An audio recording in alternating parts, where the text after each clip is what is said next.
Friends, मैं doctor Sanjeet, मेरे साथ हैं अर्जुन भैया, अयोध्या से आते हैं। इनको क्रोनिक फिशर था और लगभग 4 साल से ये सफ़र कर रहे थे और क्षार सूत्र भी द्वारा ये पूर्ण रूप से अब ठीक हो चुके हैं।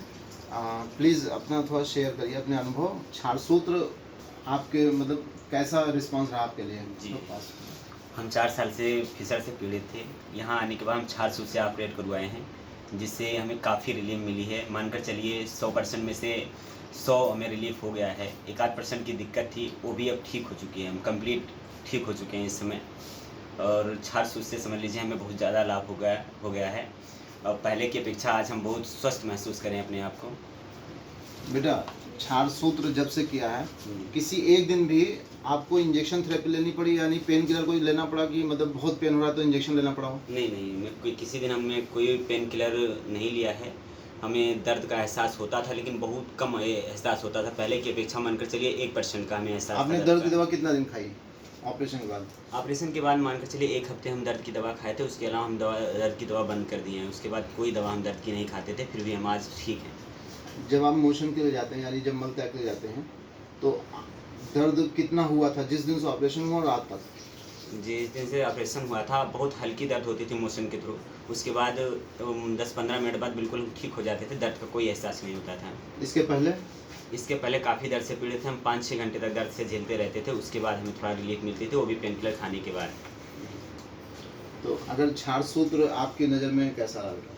हमारी नज़र में क्षार सूत्र बहुत उत्तम इलाज है इस मर्ज के लिए, जिससे आज हम स्वस्थ हो गए हैं। आपने मुझे जो आपने थोड़ा सा बताया था कि आपके एरिया में कोई ऐसे भी मतलब लोग हैं जो क्षार सूत्र के नाम पे ट्रीटमेंट देते हैं जी, और उनको दोबारा तिबारा बनता रहता है। हाँ, हमारे यहाँ ऐसे कई डॉक्टर हैं जो क्षार सूत्र से ऑपरेशन कहते हैं करने के लिए, लेकिन कर देते हैं। उसके बाद रिपीट हो जाता है वो। 1-2 साल बाद फिर से व्यक्ति को दिक्कत हो जाती है इसमें।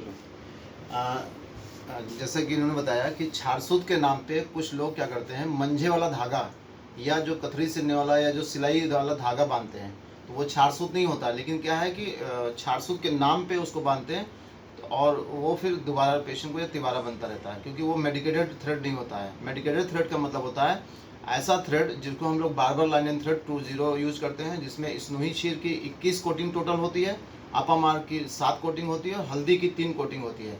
यानी ये तीनों औषधियाँ उस धागे पे लेपित की जाती हैं और ये जो क्षार होता है इसका काम होता है छेदन, भेदन, लेखन, यानी एक्सीजन, इंसिजन और स्क्रैपिंग, यानी वो तीनों कर्म करता है। जैसे एक शस्त्र के, यानी एक जो इंस्ट्रूमेंट होता है, एक जो इंस्ट्रूमेंट होता है उसका 8 कर्म होते हैं, यानी 8 कर्मों में 3 कर्म ही अकेले कर लेता है। इसलिए हमारे आयुर्वेद में जो क्षार है उसको जो है श्रेष्ठ बताया गया, यंत्रों और शस्त्रों में भी श्रेष्ठ बताया गया है, क्योंकि जहाँ पे यंत्र और शस्त्र का भी ना अपना काम कर पाए, वहाँ पे क्षार अपना काम कर देता है। और जो क्षार सूत्र या क्षार से जो पेशेंट ठीक होते हैं उसमें दोबारा होने की संभावना लगभग 1% या 5% होती है, लेकिन ईश्वर की कृपा से आज तक यहाँ पे दोबारा किसी को नहीं हुआ है।